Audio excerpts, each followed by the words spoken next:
Hey, welcome into Husker247 Podcast. I'm Mike Schaefer, joined by Michael Bruns, Brian Christopherson. We got all three of us here today talking about Nebraska football coming off of an ugly, ugly performance against Minnesota on Friday. The Huskers have Northwestern on Saturday. Of course, the Hypecast later this week. Todd Peterson joining us, so we hope you join us for that. That's great. He's been a guest every time Nebraska has played Northwestern. We brought in Todd Peterson. Not entirely sure why it lines up quite like that. Probably because he now lives in the Chicagoland area, but he also never played Northwestern in his career that I know of, unless he was part of that Alamo Bowl. So he's not that old. Yeah, so he's just our Northwestern guy with no actual Northwestern ties. So it's just kind of how it works, I guess, with Todd Peterson on the Hypecast. But that'll be out on Thursday, so you can check that out. We are going to spend our time rehashing that Nebraska-Minnesota game, talking about the Matt Rhule press conference that was on Monday, and just general thoughts on where Nebraska football sits here on Tuesday ahead of what is now a very pivotal Northwestern game, as I learn how to talk. All right, guys, let's just go into before we get to Matt Rhule's presser. Just give me a takeaway from Friday. I'm sure you guys have you rewatched the game since then? Did you subject yourself to the rewatch? Yeah, some of it. Okay. Yeah, enough. Just give me what stands out to you now, X amount of hours after the fact that Nebraska got their ass kicked by Minnesota on Friday. We'll go to BC first. It wasn't because of the rewatch. It's because of just thoughts in my head for the last 72 hours. It was a real ding to the culture conversation, and they got to try to elevate that up again this week because it's not that they lost the game. You can go play okay, or you could have a game where you were like -2 or 3 and you lose by 3 or 4 points, and people wouldn't like it, but they would be like, okay, that felt like, you gave it away, but the team was dialed in. It was just the fact that it felt the whole way, and rewatching it back, it was the same, that one side had way more juice for a game on national TV in prime time than the other. And I just don't get it. Like, I don't get why Nebraska would walk into that game feeling entitled or anything like that, because they have a number 25 next to their name. And I know we'll get into that more. I'm not trying to already go there. But that's my main thoughts 72 hours later, is it was like, I actually have been a big proponent of like this culture and how they're building it. And that was a bad look to go there and have that sort of performance where you just don't look like you want it as much as the other side in a moment like that. I just don't get it. What about you, Brooks? Yeah, I mean, I think probably, certainly the offense was just an absolute 10-car pileup most of the game.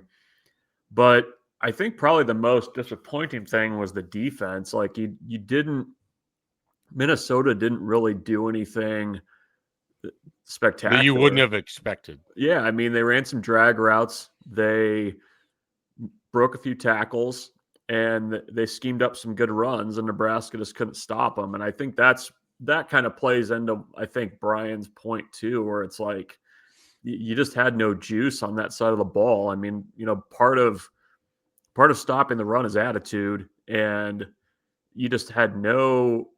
I just go back to the fact that you had 2 negative plays, and by the time the middle of the fourth quarter came around, and that's just, you can't win football games doing that against a team like Minnesota. I mean, you knew coming in that if Minnesota had the chance to control the tempo of the game, they were just going to lean on Nebraska, and that's what they did. And I think Nebraska's inability to counter that, or to, call plays to kind of dial up the aggressiveness, I think that was probably one of the more surprising things. I mean, I think for a defense that has felt like they've blitzed and, kind of been aggressive with play calls, it just didn't feel like that at all on Friday.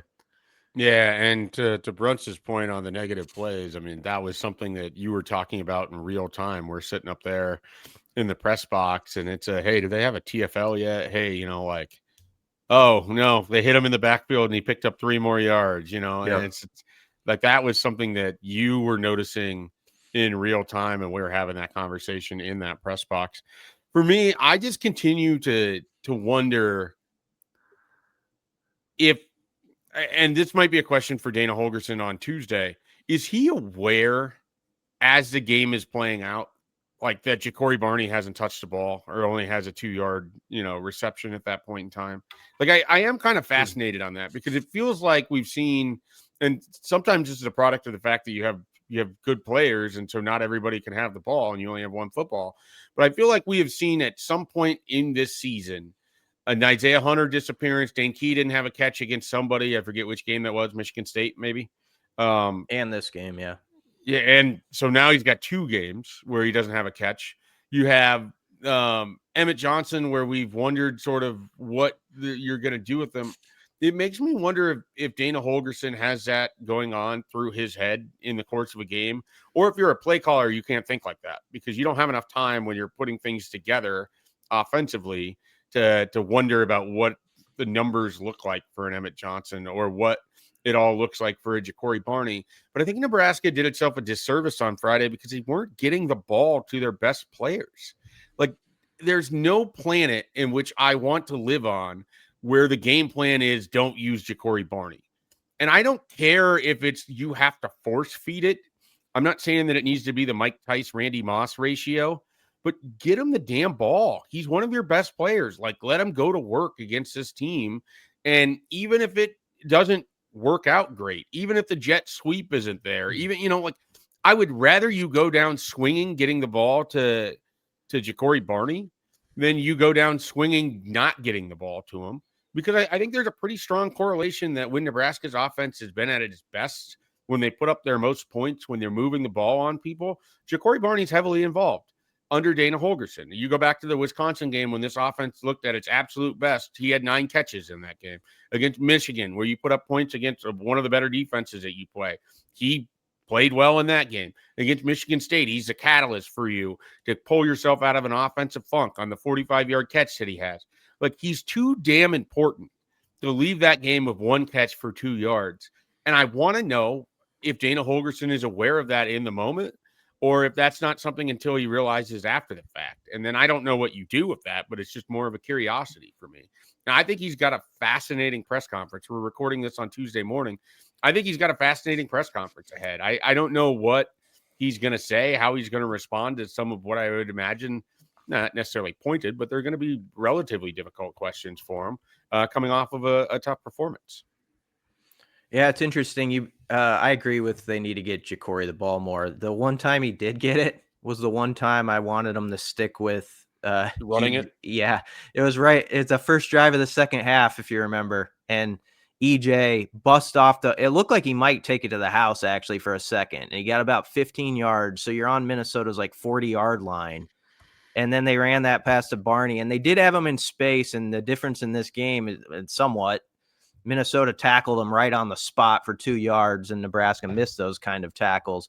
But that's a part of the game where I'm sometimes like, why not just feed that Emmett Johnson right there? He just got 15. He kind of lathered up. Like, keep it going. Even if you get shut down like 3 or 4 yards short of the stick on 3 runs, Cunanan, and the way he's kicking it, can hit a 50-yarder, and you're ahead 9-7, and that's a big mental part. And so now the pushback on that, and this is where it's always interesting, is Holgorsen would say, well, we had a touchdown on second down to Dane Key, which they did if Rhule doesn't overshoot him. But the bottom line is that hasn't been there efficient enough that you can bank on that pass being completed. And right now, the one guy who is efficient enough when you put the ball in his hands is Emmett. I agree with your Ja'Cory point. It's just funny because I was thinking about when did he touch it? Oh yeah, it was the one time I didn't want him to touch it. So that was kind of, I don't know.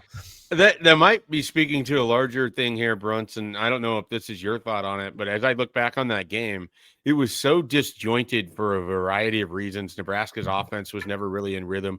Even the drives where they were driving the ball, it kind of felt like they had to pull a few things out to be able to move it down the field. And then the game itself, you would have these long commercial breaks or a long injury timeout or, a review or whatever it was. It did feel like Nebraska was never really in rhythm as an offense, and that game flow was never really in rhythm. And I wonder if that hampered them a little bit too. It didn't help. I mean, I think that certainly the musical chairs there along the offensive line didn't help either. I mean, Yeah, I mean, I'll be curious to see what Rocco Spindler's situation is for Saturday. Matt Rhule said he's questionable. I mean, is that fair? It's an issue of pain tolerance at this point. That didn't help, but I don't know. Like it's He's interesting. gonna Like, play, right? Like there's almost no way Rocco Spindler doesn't at least try to play on Saturday.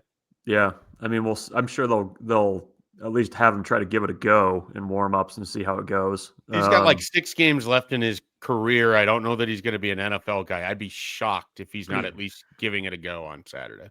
Yeah, I mean, it was also a pretty significant hand injury. Like to have surgery on Sunday, to take him to the hospital. That's typically because there's not like you can't like give the care that you need at the stadium, which because the finger was pointing in an entirely different direction than the hand is supposed to go. Is that what we're just getting at here? Yeah, like it wasn't like it's not like a Purdue like, hey, we don't have X-ray machines here kind of a situation. But that's neither here nor there. The thing that I was surprised by, go back to the offense, was I was like, if you would have gone with more of I was surprised that you didn't see more of kind of the Maryland game plan. Yep. Like the short, quick stuff wasn't really there. It didn't feel like the routes that were being run were kind of in context of the issues that Nebraska was having keeping Dylan Raiola upright.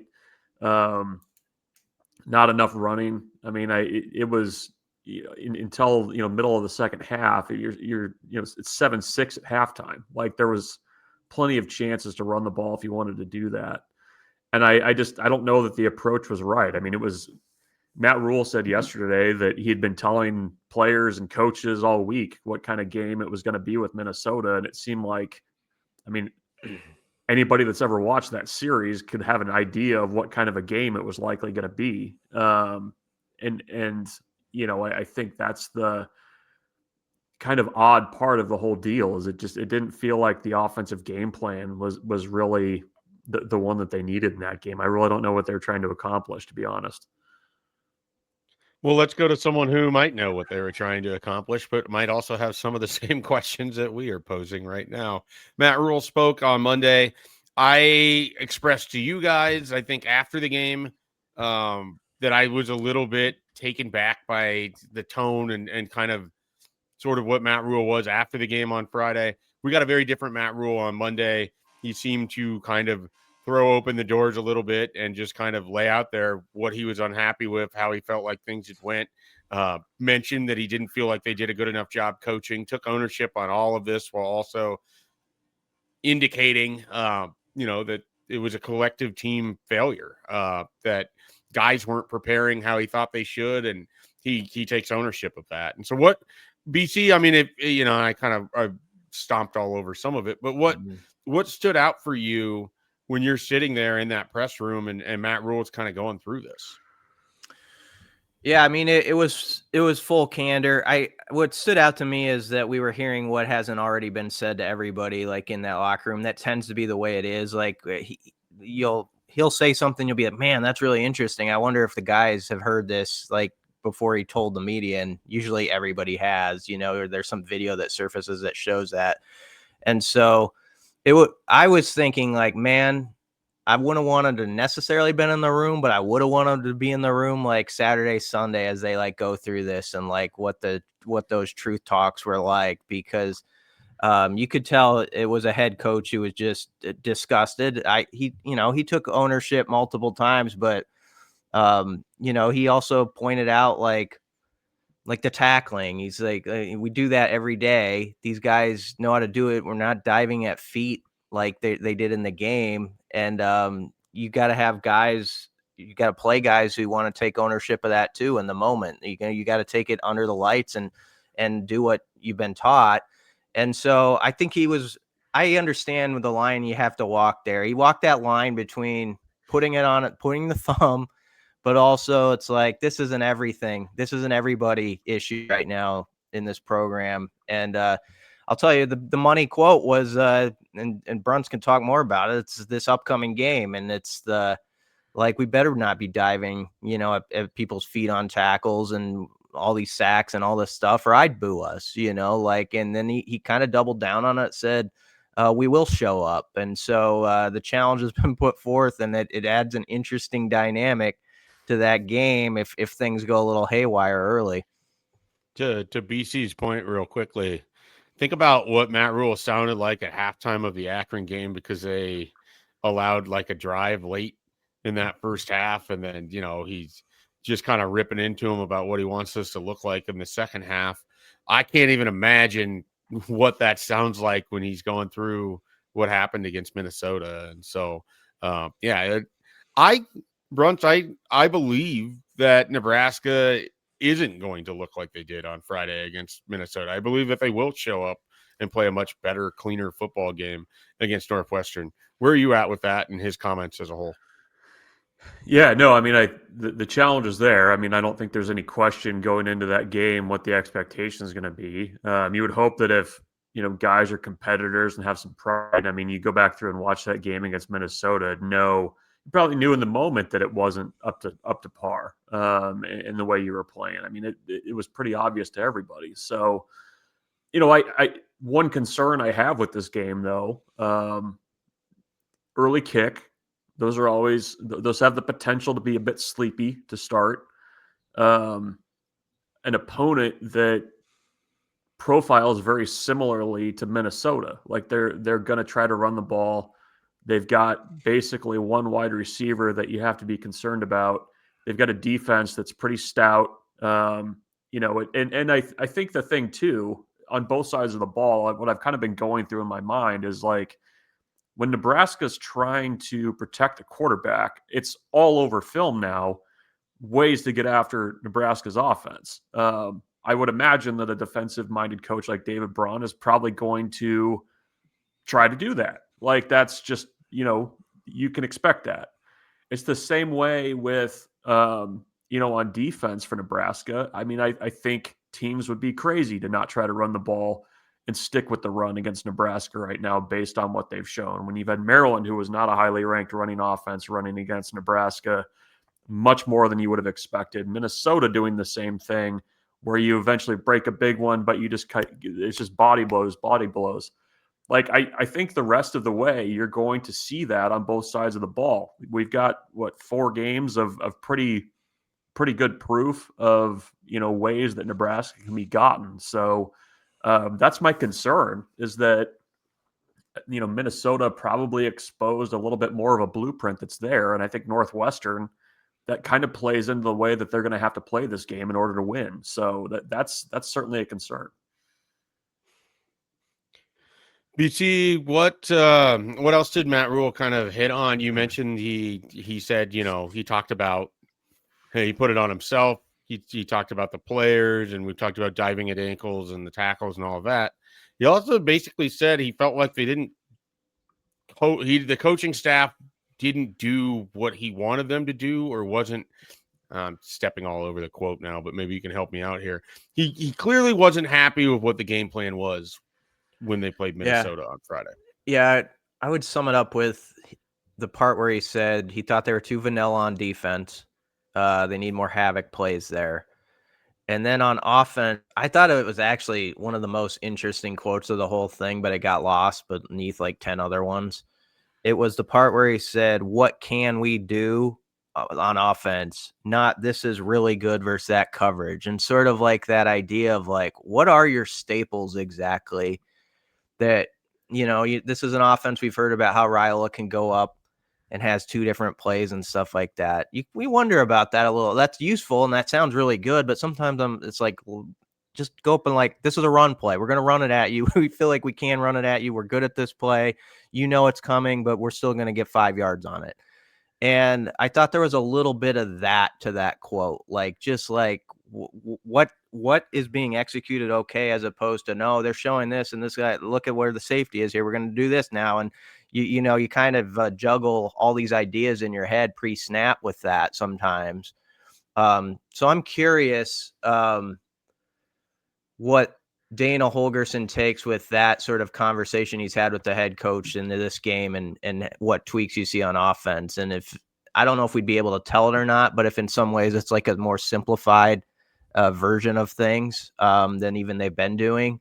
And I don't think Dana's actually like the king of talking about simplification and not, so you got to be careful with this. So I don't know if that's it or not, but I did take that quote as really interesting. It's like, find me some staples guys. Like what can we do well, and let's do it, and let's just keep doing it. That sort of thing. There was a little bit of that.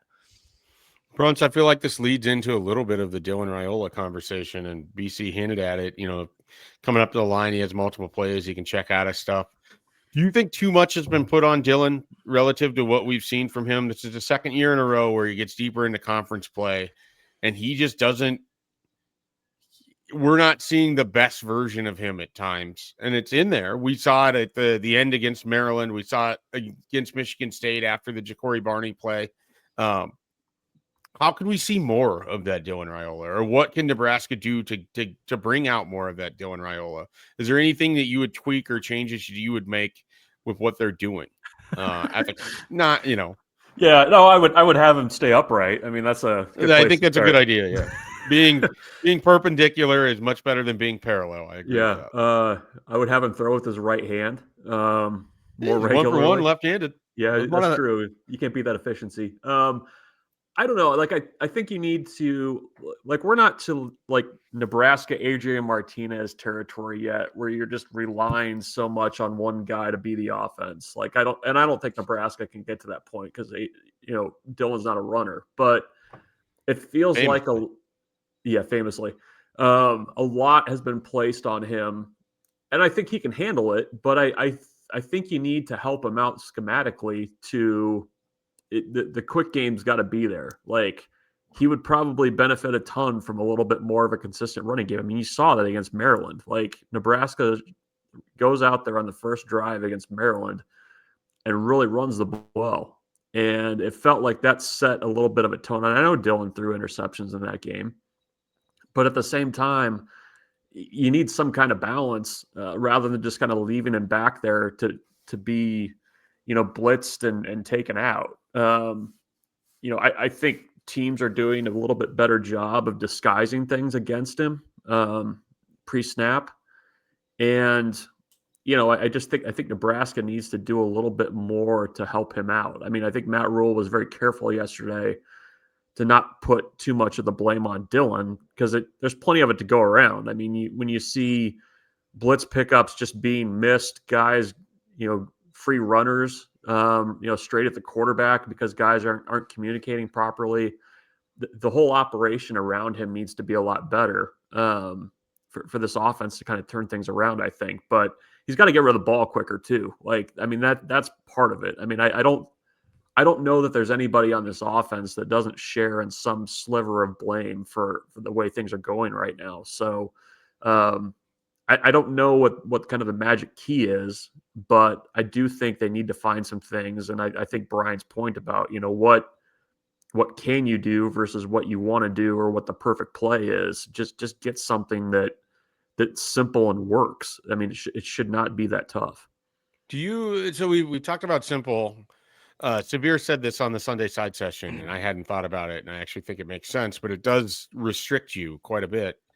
How would you feel if you found out that, going into this game, Dana Holgorsen was basically telling Dylan, this is your option. This is what you're looking at. If it's not there, throw it away. Like, you take it down and instead of giving them the entire defense to scan and read, which I think is part of the problem right now, you pare it down to, on this play, you're throwing it to this guy if you get the coverage you like. If you don't, get rid of the ball or run. Can I get 2 reads? Just 2? Is there enough time for 2? You get a 1 and a 2. Isn't the second read is just get rid of the ball? So technically a third read. I'd be okay with that. I mean, I do think you got to run some routes that are realistic about your ability to protect your quarterback too. Like, I think that's part of it. I think that's a big part of it. I don't know that was happening a lot on Friday night, but it's It also seems that they don't run a lot of stuff over the middle because that might be the area of the field where Dylan is at his worst in terms of seeing people. It's a lot better. It seems to me he's a lot better down the sidelines or on the outer edges of the field than he is over the middle. I don't know that is true, but anecdotally it seems that way. Anything else that came out of that? Any news and notes, any injuries, anything we need to know about going into this Northwestern game? Well, we hit on the Spindler thing. That's going to be interesting to watch. I snuck in a question because Brunson and I were kind of talking about it. Like, is there another O-line when we were driving back? Is there another O-lineman, at some point that could enter the rotation? And it doesn't seem like that's the play. But I wondered about that only because that's a big injury Rocco's dealing with. And if for some reason the pain tolerance is, you can't go out there, you probably go with Tyler Kanak there, I guess, or you could shift Corcoran inside now that you have Pritchett available. You could do that. Or you wonder about like a Jason Machachok or something if he's like on deck or something. So that's why I was curious about that. But the Shavers thing would be big if he can come back. He was only able to play 7 snaps in that game. They missed him. Yeah, they did. I mean, I was looking on the field before the fourth quarter, and it was looking bleak for Nebraska. And he was the one guy who was just like, ranting and raving, trying to give some juice to them. And he's one of the like 2 or 3 guys that I really think can be good erasers at times for this defense. McCullough's probably another, and Javen Wright sometimes, but they need him out there. And so what he can do in his current state after the thumb surgery last Tuesday and how much he can go is going to be definitely a storyline Saturday. All right. Anything else that you can think of, Brunt, so we want to get to here? What's your guys' level of concern about Saturday? Like, I've been really getting into Northwestern here, massaging the numbers. It's a tough match. I think 1 to 10. What's your level of concern? 7. I'm at 5. I think it's not a terrible spot for Nebraska. You return home after a couple road games. You are more motivated than ever. Your head coach is promising that you're going to show up and play, and you're going to get to do it in front of your fans against a team that, yes, Northwestern has 5 wins. Yeah, they beat Penn State. They're still limited enough offensively. Like if you can get a sort of performance like you did against Michigan State defensively, I think this is a Northwestern team that can't put up a bunch of points on you. So I think the bigger thing is, can you avoid giving them free points? Like don't have the big pick 6, don't have a fumble that sets them up for a touchdown, don't have a bad special teams gaffe, those sorts of things. So I think the natural reaction to Friday would be to just sort of hunker in, Chicken Little it, and think that this is the same old Nebraska that can't get over this kind of invisible 6-win hump, or what if they did last year or what they did in 2023. I think it sets up okay for Nebraska on Saturday. I don't think they're going to just go pulverize anybody. I don't know that they have that in them, but I don't think this is a Northwestern team that can run away from them. No. So they're going to have an opportunity to be in this game. It's, can they make winning plays? And that's a real question to ask about this group. Yeah, I mean, my concern is a scenario where you've got like a tight game. I think in order for it to be a tight game, Nebraska's going to have to do what Schaefer said and give some easy points or make mistakes. And it feels like you're kind of at that balance point right now where you guys know how it is. Like there's a couple bad plays in the stadium, 11 a.m. kick. You can kind of feel the tension and the groans a little bit with things when things don't quite go right. That's my kind of fear of this game, is that you just have one of those just kind of, for lack of a better word, like 11 a.m. BTN type games. It's just really tight and just not like, you just got to find a way to get through it. And this team, bring your own juice. Right. It's you got to be ready to go at 11. Like, this is a game that I think Nebraska can win handily, but we got to see where the mental stuff's at right now, because I think that's the biggest hurdle.